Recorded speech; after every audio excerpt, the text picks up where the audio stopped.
Asiya omusango bagumugyeko. Emisango gye basooka omukwatira bagimuggyako. N'omusango ogwokubiri gwe baamala ne bamwanjulira ng'atuuse wali ku poliisi ogw'okukuba Makirini. Ne Makirini omusango yagenze n'aguggyayo. Naye abagenzeyo ku poliisi Asiri Quality, oyo omukazi wa Asiri Tours and Travel, mami Asiri weebale nnyo. Kyobala bagamba omutabeera mubi yenna. Kati era essaawa eno wadde Asiri abadde mubi nga bamwogerera ebibi, nkakasa ne Asiri yali avumye ku Asiri. Ne Asiri essaawa eno ali wali ku poliisi. King Saawa ogamba otya ttaano? Ali wali ku poliisi. Yagenze okulwanirira Asiya. Yesterday was Sunday. Ejo nedda okwosejjo ku Saturday. Asiri twakwatagana ne lawyer wa Asiri. Era nenoonya ID ya Asiya nenjijewo omuntu eyamukolera visa n'agimpa nenjiwa lawyer wa Asiri. Lawyer wa Asiri n'agamba agenda ku following up era essaawa eno omusango balina we bagutuuse. Wuliriza nnyo emisango egyakwasa Asiya mutandikwa banti mwejjeereza. Ne guno ogwazzeeko ogwokubiri gwe bamwanjulira oluvannyuma nagwo bakumwejjeereza. Naye essaawa eno omukazi ku poliisi atugambye kuba Asiri nakati essaawa eno ali ku poliisi. Simanyi oba asobola okukwata essimu oba ogenda ku live ng'ali ku poliisi. Naye essaawa eno ali ku poliisi. Babagambye kati kisigalidde eri immigration okusalawo Asiya bamute oba bamusibe oba bamudeporting. Kisigalidde eri immigration Asiya bamute oba bamudeporting. Naye ebisigadde byonna byonna Asiya talina musango gwonna mu Dubai. Njagala ompulirize bulungi, amwagala n'atamwagala beerawo ng'okimanyi. Emisango gyonna gimuggiddwako. Asiya talina musango gwonna. Kati awo essaawa eno ne tusala amagezi. Asiri n'aleeta plan ne tugamba nti lawyer wa Asiri muloko ye bw'aba agenze n'afayiringa petition basobola okusonyiwa Asiya ne bamuta. Lwakuba lawyer okugenda okukola lawyer aba yeetaaga yakaki akasente. Essaawa yonna Donias yadda Uganda. Nyongero kikujjukiza essaawa yonna okuva kati Donias adda Uganda. Bino byenjogera bivudde mu kamwa k'oyo gw'owulidde bakugambye agenze ku poliisi. Ku byajjeeyo Donias yali mu lugendo adda Uganda kubanga banne be bamukwata nabo already badipotingibwa dda. Naye nga mwasize mwasibe mutya mwenna balungi abandaba oba bampuliriza Channel Media Kwoli. Subscribe for more updates, like, share and comment wena video kunyinga notification bell obenga notified brenteka video empya. Jana airport pickup nyongero okubajjukiza muje mutogere tuyina offer nga bw'obirabaawo, making sure nti onto missinga ne wobo ina mukwano gwo nga akwata ku Gudura Jinja Road mwagalize tulina offer of the day nenaku z'omwezi 2 omwezi ogwokubiri ya muje tutambule ffenna ku mwendo egya wansi awo nga bw'ogiraba jjangu ku WhatsApp nemba simentionize ekifo gy'olaga jjangu ku WhatsApp ombuulire nti munayinze ndaga wano kwata ku Gudura Jinja Road naye nkoma wano. So jjangu ku WhatsApp twogerezeganye tukyusa ne ssente toddeyo ne wedalikira okomawo ne ssente zo. Bino byabaseera ku airport munayinfe ssente zo tuzikuwanga bwe ziri. Jjangu tutambule ffenna ku miwendo egya wansi ddala. Tuteesa tetusobola kulemererwa. Bannange tuteesa tetusobola kulemererwa ate tetugoba ssente. Okitegeera munnange twesige ne family tugirambuze airport bakulabe ng'olandinga ku bwereere okulambuza tulambuza ku bwereere ate nga n'ekirala tulina free wifi tulina n'ebyokulya katweyongereyo ate mbalage amawulire agavudde ku poliisi ewali Doni Asiya essaawa yonna atikkibwa okudda ewaka. Mr. Timo, kiri self-explanatory. Olaba kiri self-explanatory. Bamukwata let's nti ne babeera ba iyo nga tolinawo by that time. Osegeera ne bakutwala ku poliisi ne bafinding out nti olinayo keesi banno babatabe babeera bakuteramu kasaba bane documents zaabwe ne bakusigaza osooka omalirize omusango omulala bamukwata ne bamukwatira ku biri naye nga tabirinaako ye nga tabiriimu bali balina okuba nga bamuta wabala bamuzizza ku Lwafa police station kitegeeza abadde alina okujja okumaliriza keesi ye eyawano sinali eyokubiri ojjukira nti twali tugenda ffenna ekkata wamanya lwaki saagenda bankwatira ku airport nti natemerwa nesiimirira wabula bantransfaring okuva ku airport nasulawo olunaku lumu ne banzija ku airport ne bantwala ku ka police station oba bakayita kali eyo omunda naye nasulayo olunaku lumu mpaka still gwe natomerera omuki omuntu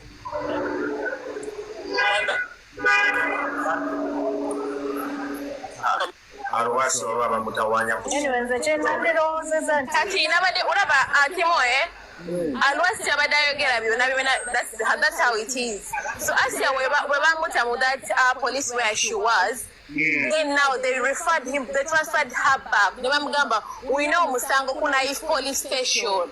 And at Naif police station that was the case. Era when I say because she's the only Ugandan there. Ngabagamba Ugandan? Mugamba yes. Ngabagamba yes, have one Ugandan.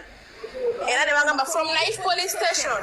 Ngabo manyi no musango gwamuletawo. So that's the case. Of course, they had to buy by no transferring mu jurisdictions mweyadiza omusango. Exactly. Yeah. Because I think we still can do something, you know? Bambi Ashley tugerezeeko omusajja oyo abeegenja. Alwansi abadde alina okudda. Kubanga oyo lawyer we gwagamba, how does he work? We need to also measure the whatever. Okay, Moses, mbadde suggestinga, I have one lawyer eyanyambako ku issue yange. I also had a deportation and jail time.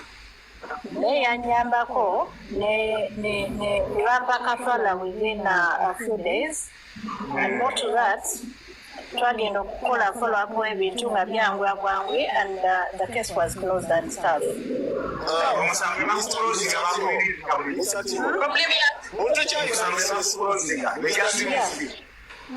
Omuntu kyalina access ku donors at least if atuyambise buyambisa case number.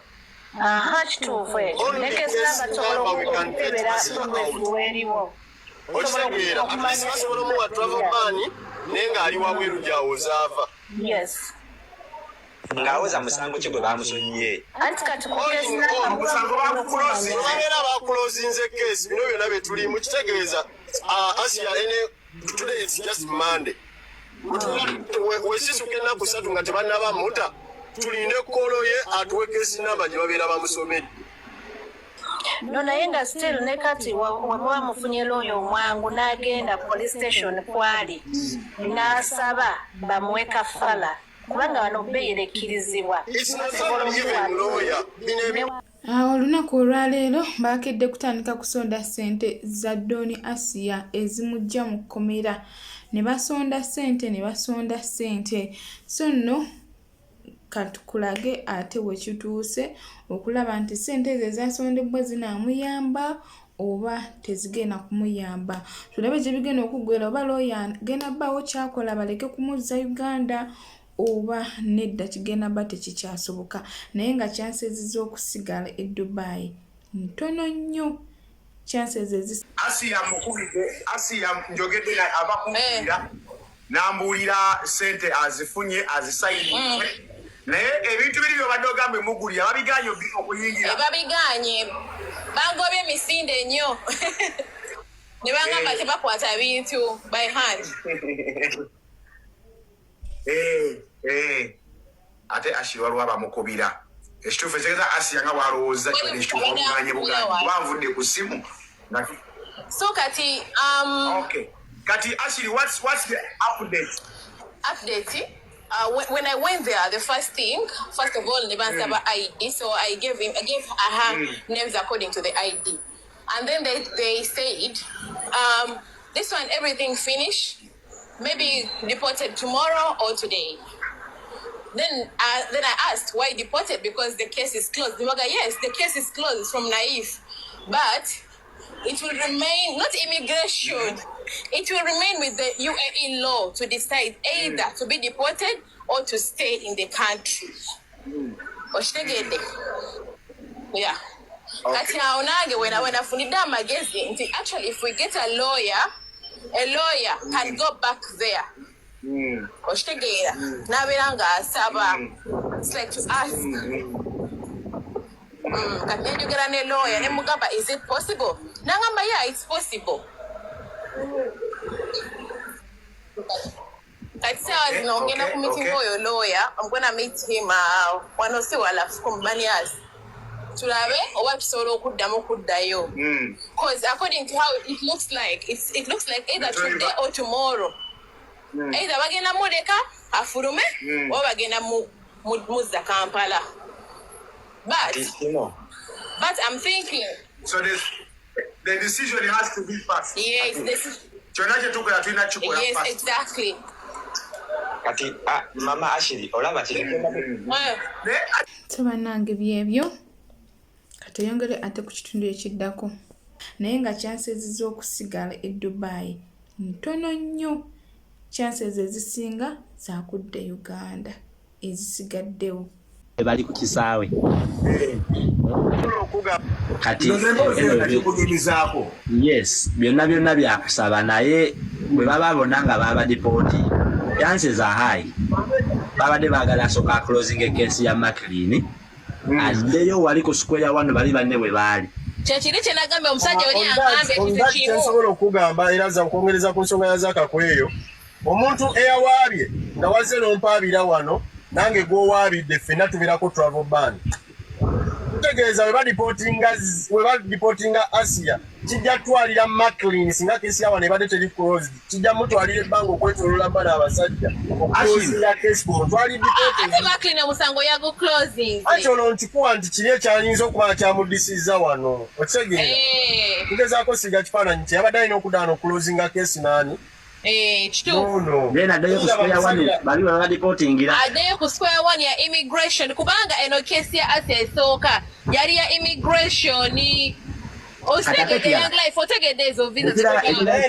ekirala kino kyabadde bwekiti nti McLean wabanga amugyeko case nga yebadde esigaddeyo then ne bakugamba it is upon immigration kitegeeza process ya deportation already yakolebwa tebakyasobola reversinga ekyo kyo kiri mu kuka kyatugambye sagala mubeere positive bana njagala mutunulire ensonga zino nga temutunulire kya Asia kubayo tutunulire Nisazaka miya nyono Asia sina kyamanyi nyo kyemumanyi kwabula kyemmanyi omuntu apiiringa anti labayo Aluas tuwideko scenario omuntu n'agenda ku police ku nsonga za Asia nene bamukwata tewakiwulirako Timo bacha Rama yagamba bosi waabwe yali nyenyonyi n'ava Uganda n'ajja agenda agoberera ensonga naye bamukwatirako eyo kesi kye nawulira eyawaaba bamukwata ne be babawaabira babakwata bonna babaziirako kubakwata bokka wabula bali waka kati kakati nze kati olaba ku kesi gye boogerako eyo kesi gye boogerako eno sagala gimensioninga naye ffenna gye tumanye yafojali eteeke batwala gwe bwawaaba ogement kitegeera document tu ne gwe bawaabira agenda wabula kyensaba tusooke tulinde ku macyankeere kwa Wiru oba kwa Lubasha tu tumanye ensonga oba either agenda oba asigala ate nze oli yaŋŋamba yabyegaana dda ne babimuggyako ye we yatuuka eri Asia gy'amanyi Oluwarabu ayinza okubona oyo ye yabawaayo sobola manya nti babimuggyako Timo kiri kye nakubuuza omuntu ng'oli musajja oli mu sseero y'abasajja obumanyi otya ate kyapeninze mu sseero y'abakazi ekirala oba gwali ebwe kusobola kumanya keesi ali munda yategeera nti keesi baagimuggyeko ekyo tekisoboka Kanzira mupulirize eddoboozi lya Asia lye yasooka okunkubira essimu nzijukira muwulira nga naye alwasi nga bw'okasuubi nga saagala mubeere positive nga muli ku sayidi emu koyini zonna zitunuulire ekyo kiri oli musajja kyangagamba kiri kimu osobola ogendayo naawe ne bakusigaza gwereka tokyogera don't mention it kati tekugamba nti njagala omanyi nze kati omanyi kati timayagala kudisikasinga option ya Asia kufuluma naye kati nze wempulira ebigenda mu maaso Ashley wakoze statement abasajja bagambye this one is waiting maybe will be deported tomorrow nagiwulidde bulungi tewagikoledde mu nsobi lwakuba kati togijjukira ngambye I said this and I'm repeating bagenda mutwala ku immigration esagewo either deported or staying ndowooza muwulira ebigenda mu maaso naye nga nsaba otuwa endowooza gwe nawe naali eyo olowooza Donias bamudipootinge oba nedda bagira bamusonyiwa bikyagendera ddala mu maaso naye ng'essaawa yonna adda waka nyongera okukibajjukiza essaawa yonna adda waka ate nga ne wenjogera essaawa yakakati ne Rama mwennyini eyali akola ne Donias naye byamubijjidde already naye byamubijjidde already era wenjogerera essaawa zakakati anoonya mulimu so kansooke mukweko wano owulire fulume oba bagenda muzza Kampala but I'm thinking so the decision has to be fast. Yes, yes, exactly. Kati mama Ashley olaba kyekyo kyembadde nkugamba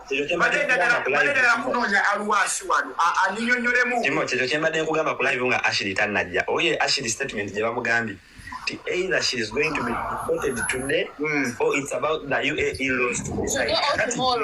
Kati tebaagadde just kugamba nti process ya deportation baagikola dda kubanga bojjukira information tebawa information no bakugamba bye baagala okitegeera nga lawyer agize mangu nga Ashley bwali okugamba okitegeera obuki lawyer agenda kusaba sente kyobulaba nti kituufu process ya deportation wadde tewanagikola because they gave her an option of removing that. Okay, alaikum. Not webale nnyo kati awo nyinyini Ashley woli. That's where my question is. We babanga bali bakola da anonymous decision nti bagenda kumudeportinga. Why would they bring her back still to the police station? Ajewa akasaka kalipeti just a couple of 5 days. Wanchi. Okay, that's it.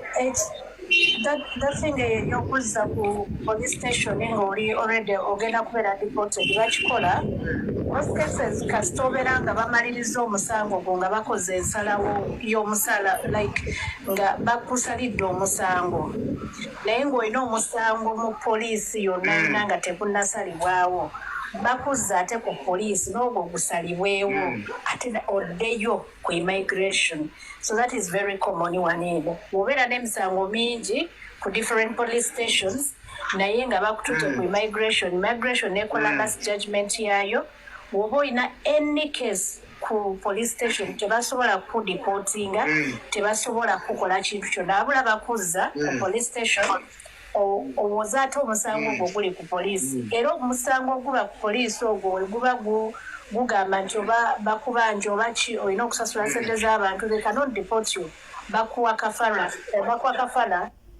byebyo ebimu ku byo ngenda kubeera nga nkuwarama omuwulire naye saa zakakati takyalina mulimu omulimu gwaggwawo anoonya mulimu